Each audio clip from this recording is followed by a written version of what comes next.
Salut à tous, la team OL, Thomas Show pour Lyon Fan TV. Très heureux les gars de vous retrouver pour une nouvelle vidéo. J'espère que vous allez bien en ce début de semaine, qui est un début de semaine de dépression, puisque l'OL a subi sa 4e défaite de suite, chose inédite depuis 30 ans. Nous allons de mal en pis, c'est comme ça qu'on peut le dire. Moi-même, je vais de mal en pis, les amis, puisque j'ai une petite crève. Et je vous fais cette vidéo, je pense, avec un peu de fièvre. C'est pas la fièvre du dimanche soir, c'est la fièvre du lundi matin. L'espèce de gueule de bois catastrophique. Vraiment, ça dégoûte. Bref. Petit remerciement, vraiment, au nom de toute l'équipe. Hier, vous avez battu les records historiques de la chaîne. Ça fait 5 ans qu'elle existe, cette chaîne Lyon Fan TV.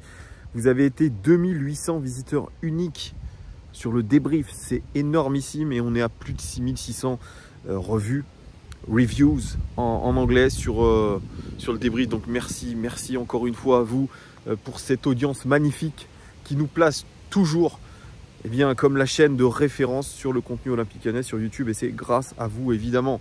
Évidemment, vous êtes tellement engagés, vous avez tellement mal pour votre club que vous avez besoin d'en parler, de trouver des solutions. Et c'est là où on voit tout l'engagement des supporters dans leur club. C'est sur ce genre de choses, sur vos commentaires, sur votre application, sur votre régularité aussi à être sur les contenus liés au club. Donc vraiment, chapeau à vous. C'est vrai qu'on est un petit peu tous ensemble, les amis. Deuxième moment réclame, vous le savez, je vous fais gagner 2 jeux FIFA 23, un sur PS4, un sur PS5. Vous avez jusqu'au 7 octobre le débrief contre Toulouse pour y participer. C'est très simple. Vous devez être abonné à la chaîne, c'est important. On va vérifier. Et oui, on vérifie si vous êtes abonné. Donc abonnez-vous et puis mettez juste un commentaire sous le post en question. Le post du jeu concours. Bonne chance à tout le monde. C'est la vidéo des 5 choses que nous avons apprises de ce match, de cette 4e défaite de rang pour cette équipe de Peter Bosz qui paraît complètement amorphe. Première chose que nous avons apprise de ce match, c'est que l'OL s'enfonce dans, je dirais, une crise sans précédent.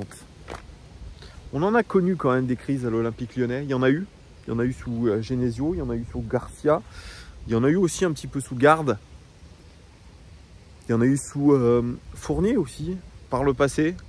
Mais la crise de résultats que nous vivons actuellement, et qui est, je pense, la suite logique de ce que nous avons vécu la saison dernière, eh bien, elle n'a pas de précédent.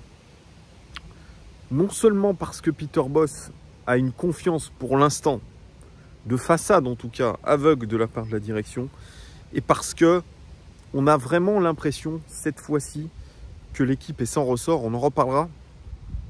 Mais c'est une crise vraiment historique et c'est une crise aussi qui est liée, je dirais, au processus aussi de vente de l'Olympique Lyonnais, qui devrait être entériné le 21 octobre. Elle a été décalée, cette date. On va changer un petit peu d'air. En tout cas, on espère, en tant que supporter lyonnais, retrouver ce cercle vertueux d'un Olympique Lyonnais qui gagne. Et c'est vrai qu'on a plutôt l'impression, depuis l'arrivée de Peter Bosz, qu'on est sur de la transition. Qu'on est sur des saisons de transition très mauvaises. D'ailleurs, transition avec, je pense, une ambition qui est affichée par les dirigeants, mais qui, sur le terrain, ne se révèle absolument pas vraie, voire même fausse. Donc, c'est pour ça que cette crise-là, qui est sans précédent, elle était un petit peu prévisible, je dirais, par rapport à tout ce qui se tramait en coulisses, par rapport au coaching de Peter Bosz, par rapport aussi au management de Jean-Michel Aulas, Vincent Ponceau notamment et Bruno Chéroux, qui eux aussi sont responsables de cette crise-là, puisque on rappelle quand même que Vincent Ponceau, j'ai pas envie de le déglinguer. Je pense qu'il ramasse déjà assez sur les réseaux sociaux et je pense que c'est dur pour lui. Ça doit être très dur aujourd'hui pour lui parce que quand vous vivez des espèces de harcèlement, des choses comme ça, il ne doit pas y être dessus. Hein. Mais quand on lui rapporte les choses, ça doit faire mal. Mais quand vous êtes à un poste à responsabilité comme il l'est, à savoir directeur du football, vous savez observer. vous savez observer. Vous avez un poste crucial. Vous êtes aujourd'hui le coordinateur, le responsable numéro 1 du sportif, de la branche football de l'Olympique Lyonnais dont fait partie l'équipe masculine. Donc il a sa part de responsabilité. Il est au club depuis 2012. Il était avant tout un gras de papier, un excellent manieur d'administratif, de tableau Excel, de ce que vous voulez, de négociateur, puisqu'il a des connaissances juridiques qui sont assez énormes. Et d'ailleurs, on louait ce côté-là. Mais le fait d'avoir été promu, entre guillemets, il y a un peu plus d'1 an, à ce poste de directeur du football, eh bien, peut-être que c'était aujourd'hui un costume beaucoup trop grand pour lui. Je pèse mes mots. Le costume est très grand. Il y en a un autre de costume qui est très grand, c'est celui de Bruno Chéroux, qui lui aussi est le symbole de l'échec du sportif lyonnais, puisque c'est le directeur sportif. Celui qui a été promu à la place de Juninho en tant que directeur sportif, donc directeur du sportif de l'Olympique Lyonnais. C'est voilà, il y a le directeur du football, donc de la branche football de l'OL, et le directeur du sportif lyonnais. Je vais essayer de faire un petit peu la différence, et c'est sûr que c'est évidemment, je dirais, quelque chose d'important d'essayer de faire la différence quand même, parce que Vincent Ponceau et Bruno Chéroux, c'est pas exactement la même chose. C'est pas exactement la même chose aujourd'hui. C'est pas exactement les mêmes responsabilités, mais le résultat est le même. Donc aujourd'hui, on se doit absolument, je pense, de les mettre quand même dans le même sac. Voilà, c'est le board, la direction du sportif de l'Olympique Lyonnais qui est en cause. C'est Jean-Michel Aulas, bien évidemment, qui est en cause. Ce sont aussi, je dirais, les autres membres du board. On peut penser à Thierry Sauvage aussi, qui sont là depuis des années et des années et des années, et qui aujourd'hui se révèlent être des dirigeants minables, entre guillemets, qui ne savent pas prendre surtout leurs responsabilités. Donc voilà pourquoi on s'enlise aujourd'hui dans une crise sportive sans précédent, avec une crise institutionnelle, une crise de management, une crise de beaucoup de choses qui font que notre OL est mal en point, parce que 4 défaites de suite, ça fait penser aussi à une série absolument interminable. Deuxième chose que nous avons apprise de ce match, c'est que Peter Bosz n'a plus d'idée et il subit son sort. L'interview d'après-match, elle est lunaire encore une nouvelle fois, où il dit écoutez, moi j'en veux pas à mes joueurs. Lui qui pourtant régulièrement tape sur ses joueurs en disant ils n'ont pas fait ci, ils ont mal joué, etc. Pourtant, dans un match où on s'est créé 0,12 expected goals, donc c'est absolument ignoble, 0 tir cadré de la part de l'OL sur ce match-là, eh bien, on aurait en tout cas plein de critiques à faire, puisque dans le jeu, rien n'a marché comme il faut. À part faire de la défense de surface, on a été capable de rien. Donc, Peter Bosz qui dit oui, par rapport au nombre de blessés, ok, il y avait des blessés, c'est vrai, mais l'équipe qui était alignée hier n'était pas une équipe minable. Une équipe qui pouvait quand même faire quelque chose face à une équipe du RC Lens. C'est pas une équipe c'est pas Liverpool, c'est pas le Real Madrid, c'est pas un grand d'Europe, c'est pas Chelsea, c'est pas Manchester City qu'on a vu hier face à United. Non, c'est le RC Lens qui est un très très très bon club de Ligue 1, qui est meilleur que nous, c'est vrai, mais quand même, on est l'Olympique Lyonnais. Donc le fait qu'il dit oui, j'en veux pas à mes joueurs, ils ont fait le maximum. En étant très sûr de lui et en disant non, je ne me sens pas menacé. Ce qui est la réalité. C'est qu'on a du mal à voir comment il serait licencié juste avant la vente du club. Ça me paraît un petit peu bizarre. Donc oui, Peter Bosz, il est non seulement à court d'idées, parce que les ressorts, il les a plus. Il n'a plus la main finalement sur son effectif. Tous se renvoient un petit peu la balle en disant de ne pas comprendre ce qui se passe mal. Ils n'ont pas l'air de comprendre non plus les consignes du coach. Ce qui est révélateur hier, c'est quand vous avez une phase de contre-attaque et que vous ne savez pas quoi faire avec le ballon. Vous ne savez pas quoi faire avec le ballon. Il y a Peter Bosz qui est sans idée, mais il y a aussi son staff. J'en enlève aucun. Même pas Ludo Giuli qui vient d'arriver, qui avait un petit peu ce regard neuf. J'enlève pas Rob Mas, évidemment. J'enlève pas Rémi Vercoutre. Et j'enlève surtout pas de cette purge et de cet échec Claudio Cassapa, qui est au club depuis 2016 et qui lui aussi doit prendre ses responsabilités. De toute façon, s'il y a éviction de Peter Bosz tôt ou tard, il devra y avoir éviction de tout ce staff. J'en oublie un, c'est Terry Peters.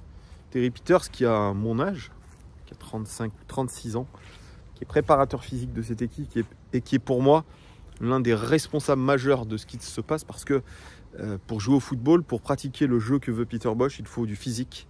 Et hier, on a vu des joueurs clairement à court de physique. Et surtout, on voit une cascade de blessures pour une seule compétition jouée. Je vous rappelle que Alexandre Marle, à l'époque responsable de la performance, avait été viré pour moins que ça. Et je peux même citer encore une autre personne. Et lui, on l'entend plus trop. Et pourtant, il a un poste stratégique. C'est le responsable de la performance, Antonin da Fonseca. Responsable de la performance, c'est-à-dire analyser les performances physiques de l'équipe, des équipes de l'Olympique Lyonnais, et de voir ce qui cloche ou pas. Donc ça, aujourd'hui, ce sont eux les responsables. Ils ont aussi à partir. C'est évident. Troisième chose que nous avons apprise de ce match, c'est que Lopez, c'est le seul qui est réellement au niveau. Anthony Lopez, on l'a critiqué, c'est vrai, à juste titre, pour des sorties kamikazes, des non-maîtrises de nerfs. Mais quand on voit à quoi il a affaire devant lui, il y a des joueurs qui sont en situation de léthargie complète, eh bien, on a de quoi s'énerver. Pourtant, hier, s'il ne fait pas encore des parades décisives, c'est 3-4-0 pour le RC Lens. Très très solide sur sa ligne.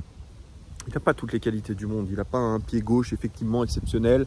Mais il a cette capacité d'explosivité, de réflexe sur sa ligne qui sont absolument énormissimes. Anthony Lopez est le seul qui est finalement irréprochable sur le terrain. Et je dirais dans l'engagement, lui est dépité, dégoûté.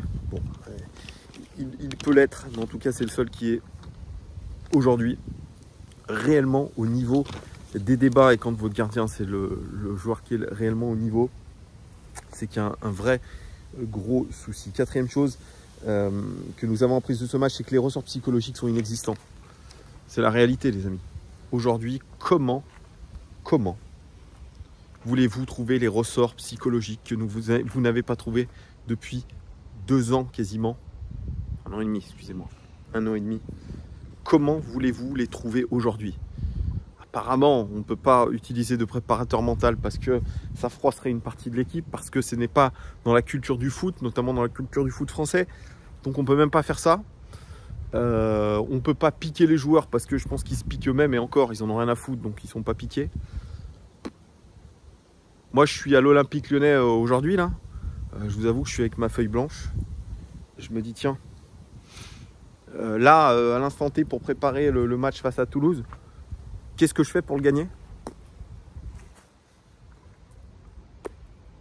Je ne sais pas. Vous me direz vous en commentaire ce que vous en pensez. Mais en tout cas, je ne les ai pas. Et 5e et dernière chose que nous avons apprise de ce match, c'est qu'Aulas, Jean-Michel Aulas, s'enfonce lui aussi dans une méthode Coué qui est détestable. Jean-Michel Aulas qui probablement va prendre ses 600 millions d'euros dans la vente du club. Nous a encore argué sur Twitter son média préféré. Une communication absolument lunaire. Il a le secret, ou pas d'ailleurs, en disant en gros à Hugo Guillemet, qui est un de ses... qui me fait rire, qui est un de ses relais communication, relais presse, puisque dans l'article de l'équipe, Hugo Guillemet annonce, oui, le président joint par téléphone dans la soirée. Donc il y a aussi cette espèce de... Moi, ce qui me saoule aussi, c'est... On ne connaît pas le jeu qu'entretient Jean-Michel Aulas avec les médias dans l'équipe. C'est un jeu de poker menteur, c'est un jeu de dupe. Il y a ça aussi. Et donc quand il répond sur Hugo Guillemet, on a l'impression que la marionnette est en train d'être activée. Et voilà, ouais, quand on veut abattre son chien, on dit qu'il a la rage. En gros, il faut être derrière le club, il faut faire une sorte d'union sacrée, être derrière Peter. Moi, je fais confiance à Bruno et Vincent qui font un excellent travail. Peter a besoin de temps, etc. etc. On fera le point après Toulouse. Les gars, on est à 9 points de la Ligue des Champions. Déjà, ça me paraît compliqué aujourd'hui. Ça me paraît évidemment compliqué d'avoir ce genre de communication qui, je pense, met encore plus à cran les supporters qu'autre chose. Je veux bien que le club soit encore coté en bourse, qu'il faille toujours être positif, mais ce discours ne marche plus depuis des lustres, et le fait qu'il le continue montre qu'il est complètement dépassé et qu'il est temps qu'il parte. Quand j'entends dire que John Tector va le laisser 3 ans en place minimum, je pense que on risque de voir un Jean-Michel Aulas partir plus tôt que prévu, avec notamment un remplacement par d'autres Américains qui, évidemment, s'ils rachètent le club, ils viendront avec leurs mecs, et ça sera peut-être pas plus mal pour vraiment voir ce qui se passe, parce qu'aujourd'hui on a vraiment l'impression que l'Olympique Lyonnais, c'est le Club Med, qu'il n'y a plus du tout d'autorité. Même Jean-Michel Aulas n'a plus cette autorité d'avant. Quand il descendait dans les vestiaires, mettre un coup de pression, ça ne marche plus. Ça ne marche plus. Voilà ce que je pouvais vous dire, les gones. Merci en tout cas de votre fidélité. N'hésitez pas à commenter cette vidéo, mettez un like aussi, c'est important. Un like, un abonnement. Merci en tout cas, vraiment, on est de plus en plus nombreux et c'est grâce à vous. Merci à vous. On reste ensemble et fort. Je vais essayer de ne pas me faire bouffer par une espèce de guêpe. À très très vite. Ciao!